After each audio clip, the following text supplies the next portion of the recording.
My top 10 favorite historical fiction of all time. What's in here for you, and do you agree with me? Now let's start with The Pillars of the Earth by Ken Follett. Now this is an interesting one to me because I feel like Ken Follett, he's more like a popular writer, but this book is unique in his repertoire because it is absolutely brilliant. And now I will say that it starts off a little slow. So this is about England in the 12th century. There are many plots throughout this book, and it really all revolves around the building of a cathedral. Now what I found so brilliant about this book is that every plot, every little thing that happens, it all ties together at the end in a way that is absolutely brilliant. When I finished it, I thought to myself, wow, like, how did he do that? How did he plot that so brilliantly? And I remember I went out to dinner with my husband after I read this, and I literally just gave him the rundown of it, everything that happened. I just could not stop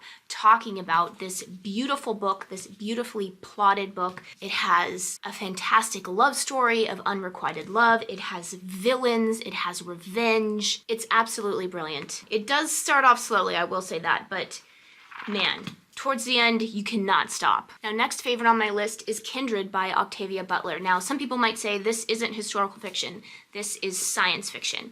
I would say that it's genre bending. So it is science fiction, but very light science fiction. And when you're reading it, you almost feel like you are reading a historical fiction book. So it's about a woman who essentially, a woman who's living in, I think the 1970s, Black woman who gets pulled back in time into antebellum Maryland. And essentially what she has to do is she has to ensure that one of her ancestors is born on the plantation so that, she's alive in the 1970s. But it's one of those rare books that captures you on the first page. From the first page, I was hooked. And it does feel very much like historical fiction. You feel like you're there. You feel like you're in antebellum Maryland. It's one of those books that makes the time period come alive. It almost felt to me that the author, Octavia Butler, that she was there. Like, I was like, how is that possible? Obviously, this was a really long time ago. But wow, I was like, was she there? Like, she was writing as if she experienced it.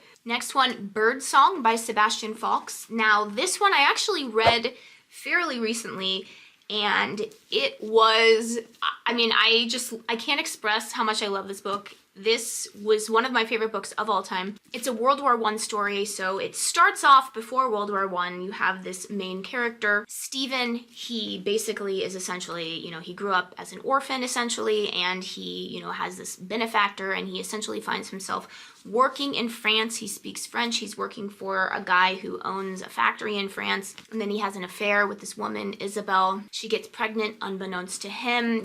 Things kind of fall apart. Years pass. He has no idea that, she got pregnant, and you don't really know in this story either what happens to the baby. Like, you do, but you don't. Like, there's a lot of gray area there. So I really am a fan of World War I historical fiction, and just World War I in general. I've read many nonfiction books about World War I. I'm actually, writing a historical fiction book about World War I myself, so I know a lot about World War I. And I feel like the way that Sebastian Faulks described what it was like in the trenches, through the eyes of this character, Stephen, it was like how I mentioned in this book, you were like, it was like he was there, like he knew it. And then just the emotional description, it was one of the most emotionally descriptive books I've ever read. And then at the end, so there is a little bit of a multi-generational story in here, not really, like it's mostly about Stephen, but then you do learn a little bit about his granddaughter. And then the way that it ends with his granddaughter's story was just so tender and so beautiful that I was literally like crying hysterically. First of all, I stayed up really late reading this book because it just gets to a point at the end where like you think you know what happens, but you actually don't know if you actually know what happens. And I couldn't stop. Like I was so tired that night because I had gone on a really hard run that morning, but I didn't care. I just like fought through it.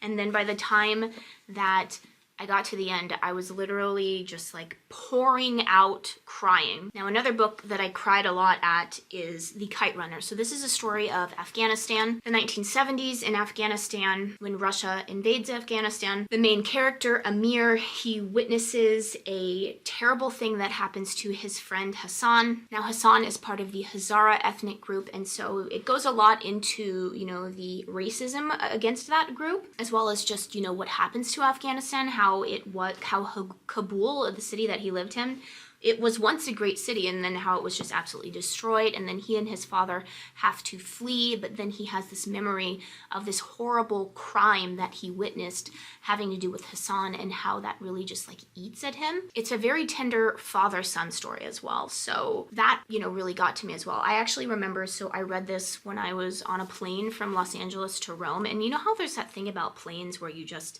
they make you more likely to cry? So I read this book, and when I read it, my father had recently passed away, and I was very, very close with my father, and my father died suddenly. Like, I didn't get to say goodbye. It was very traumatic. And so when I was reading this, not only did I have the plane, you know, being on a plane, for some reason it makes people cry. I guess that's a thing, because I actually read an article about it, and I thought, I was like, oh, I'm not the only one who does that. But regardless, I read this book on a plane. The very tender father-son relationship in here as well, it just got me, and I was just like crying hysterically, and I know the person that was sitting next to me was probably like, what is wrong with this girl? But anyways, a great book. It's also one of those books that, you know, there aren't that many books written about Afghanistan, so, you know, if you want to know a little bit about the history of it, great one to pick up. Now, I don't have the cover of this because I hate reading hardbacks with the cover. I probably threw it out. It's just so irritating to me, but this is actually The Night and Gale by Kristen Hanna. Now, similar to Pillars of the Earth, this is a book that I think it's definitely like Kristen Hanna's best book that she's ever written, similar to how Pillars of the Earth is the best book Ken Follett has ever written. And it's very different from her other books. Like, she's more like a book that, I really like how she writes, but it's a different type of book, right? You know, books like The Great Alone or The Winter Garden, they're more like soap operas. You have to go in knowing that, you know, everything bad that can possibly happen to the character, it's going to happen. It's going to go there, right? This is a World War II story. It's about two sisters, two French sisters, and the things that they do to resist, right? To resist the Nazi occupation. Again, this is another story. It's going to make you cry. And when you start out, so the narrator, you don't know who the narrator is. Now, some people, I feel like they easily guess who it is. Other people don't. I didn't know who it was till the end. I was surprised. I actually recently recommended this book to a friend. She was surprised as well. Let me know in the comments down below if you're surprised, if you did not know who was actually telling this story in this book. Another great top 10 for me historical fiction book, The Shadow of the Wind by Carlos Ruiz Zafón. So this is Barcelona, 1945. And it's kind of like one of those stories that's like a book within a book. So the main character, Daniel, he discovers this book. It's like this magical book that takes his breath away, called The Shadow of the Wind. It's by this mysterious guy, Julian Carax. And then the main character, Daniel, he thinks that he has the only copy left of this book, The Shadow of the Wind, and that it's being systematically destroyed. So within this book, you find out, you know, the backstory of that book, like who was this guy Julian? So it kind of like passes back and forth between these two different timelines. And then you also find out, you know, what happens to Daniel, what is going on with the modern day Julian. So this is kind of like a genre bending as well. It's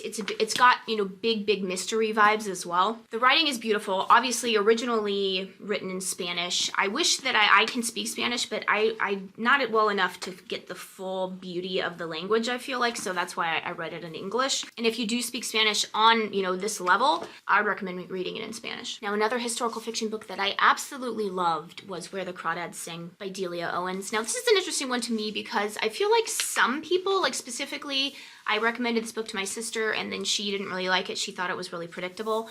I didn't think it was predictable at all. But it is about a girl, basically swamp trash, you know, white trash in the 1950s and 60s in North Carolina. She's essentially abandoned by her family, and the way that this book starts out, so it's a murder mystery as well. So there's a guy, Chase Andrews, you know, he's, you know, the former, you know, high school football, you know, quarterback, and, you know, the guy that supposedly, you know, is the dreamboat, but in reality, you know, he's got some darkness to him. His family, you know, supposedly upper class, but they're really just, you know, bigots. And essentially you can imagine that Kaya, so the main character, the swamp girl, she is fingered for the murder of Chase Andrews. And to me, the reason why I really, really liked this book was the ending. Not necessarily because I do think you can figure out who really killed Chase Andrews. The clues are there.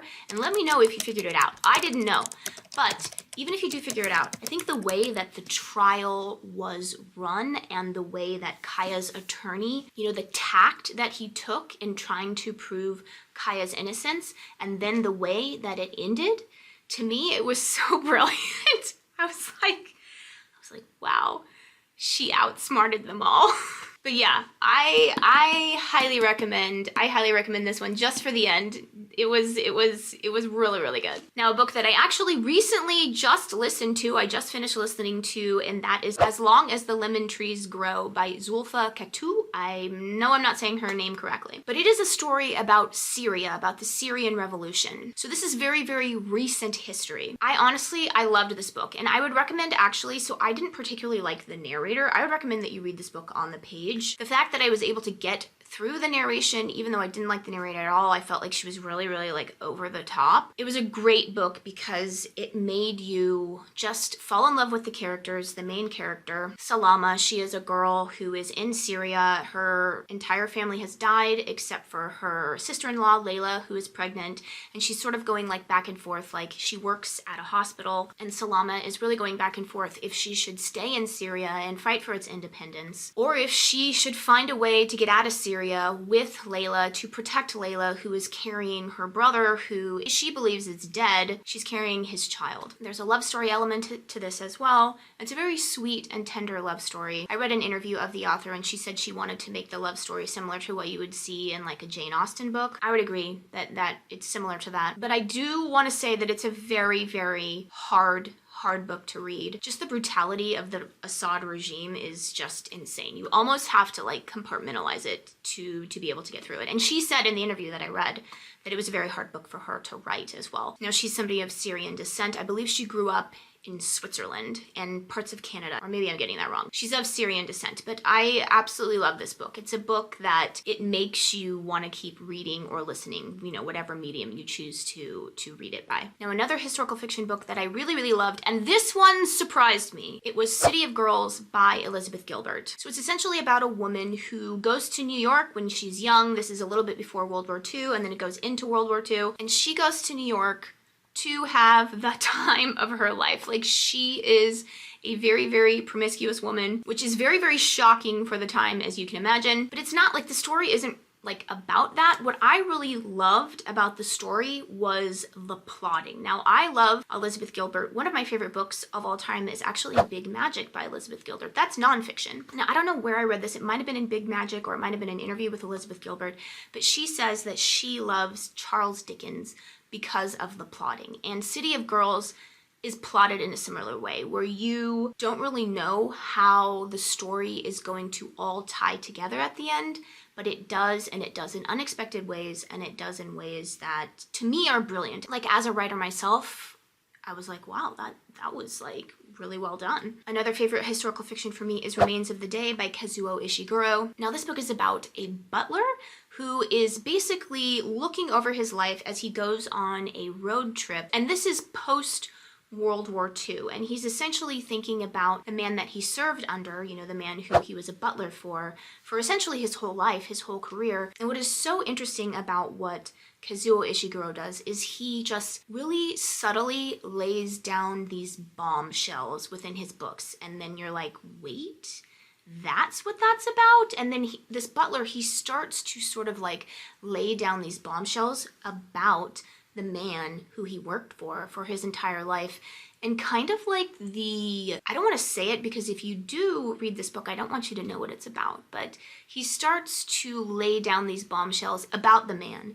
And since this is like a post-World War II novel, you may know where I'm driving at here, but it's a brilliantly plotted book. It's so beautiful. It's just fantastic. Now, I'm gonna give an honorable mention here, and that is The Giver of Stars by Jojo Moyes. This is one that I recently listened to, and I was really surprised by how much I liked it. It was actually about a English woman who moves out to Kentucky. She gets married to this American guy, moves out to Kentucky. She realizes her marriage is not what she thought it was, and so she basically joins what is known as the Pack Horse Library, and is this small group of hardscrabble women who basically do everything in their power to get knowledge and books to rural Kentucky. It's got a bit of a murder mystery. I listened to it on Audible, so Julia Whelan, a narrator who I love, she is a narrator. If you love listening to audiobooks, this is a great one. I was just really surprised by how much I really loved this book. But anyways, let me know down below, do you agree with me? Are these books that you love too? Have you read all these books? Are there books that you haven't read on here that you would like to read?